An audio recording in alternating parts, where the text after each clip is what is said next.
సరే అన్నారు, సంతకాలు పెట్టించుకున్నారు, డాక్యుమెంట్ చేశారు. కట్ చేస్తే December 3న 1 year లోపే పోయిన సంవత్సరం 2024 December 3వ 44 మంది ట్రాన్స్జెండర్స్ కి హెడ్ కానిస్టేబుల్స్ అది హోమ్ గార్డ్స్ గా ఉద్యోగం ఇచ్చారు. వాళ్ళు ఇంకా ఉద్యోగాలు చేస్తున్నారు. అండ్ అలాగే 2025 నవంబర్లో 20 మంది ట్రాన్స్ మహిళలకి మెట్రోలో సేఫ్ గార్డ్ విమెన్స్ జాబ్స్ ఇచ్చారు. అంటే ఆడవాళ్ల భోగిలో ఉంటూ ఆడవాళ్ళకి ఎవరైనా ఇబ్బంది పెట్టినా ఏది పెట్టకుండా ఉండడం చూసుకోవడం కోసం 20 మందికి జాబ్ ఇచ్చారు.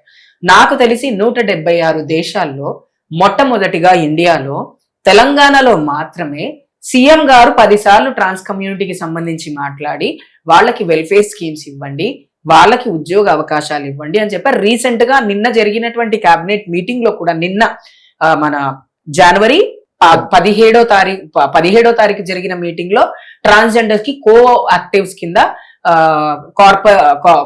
కార్పొరేషన్ ఎలక్షన్స్ లో తీసుకోవాలి అని చెప్పారు. నిన్న దానిపైన చర్చ కూడా జరిగింది. మేము వెయిట్ చేస్తున్నాం ప్రభుత్వం ఇంకా ఎటువంటి అవకాశాలు ఇస్తుందని. అంటే నేననేది ఏంటి అంటే, ఇప్పుడు నిరుద్యోగం అనేది స్త్రీలకు పురుషులకే కాదు, ట్రాన్స్ కమ్యూనిటీ కూడా నిరుద్యోగం ఉంది చదువుకున్న వాళ్ళకి. ఆ నిరుద్యోగ సమస్యల్ని తీసుకొని వెళ్ళాలి అంటే వాళ్ళకి మాట్లాడుకోవడానికి ఒక వేదిక వస్తుంది. కాబట్టి కార్పొరేటర్స్ గా వాళ్ళని తీసుకోవాలని డైరెక్ట్ గా సీఎం గారే ప్రభుత్వానికి ఆశీర్వదించారు, వాళ్ళ మంత్రి మండలికి చెప్పడం జరిగింది.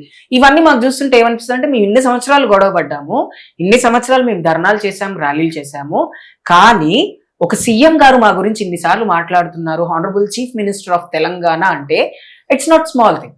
ఆయన ఎందుకు మాట్లాడుతున్నారు అంటే, ఆయన సామాన్యుడు కాబట్టి, ఆయన ప్రతిరోజు సిగ్నల్ దాటి వెళ్ళి ఉండొచ్చు. ఎంతమంది హిజ్రాలను చూసుంటారు ఆయన. డబ్బులు ఇప్పుడు సీఎం కారని డబ్బులు అడగడం ఇప్పుడు మానేశాం, కానీ ఆయన ఒక లీడర్ గా ఉన్నప్పుడు, ఆయన ఒక మెంబర్ ఆఫ్ పార్లమెంట్ గా ఉన్నప్పుడు ఎన్నో సిగ్నల్స్ ని దాటి ఉండొచ్చు, ఆయన కమ్యూనిటీని కూడా చూసి ఉండవచ్చు దగ్గర నుంచి.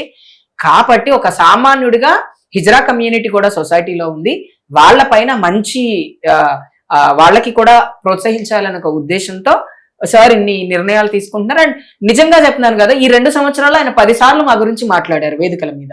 33 క్లినిక్లు స్టార్ట్ చేశారు జనవరి 4th of 2024. 33 జిల్లాల్లో ట్రాన్స్జెండర్స్ కి క్లినిక్లు ఆయన వర్చువల్ గా మన ఒక మీటింగ్ లో స్టార్ట్ చేశారు. ఇవన్నీ మేము చూస్తూనే ఉన్నాం.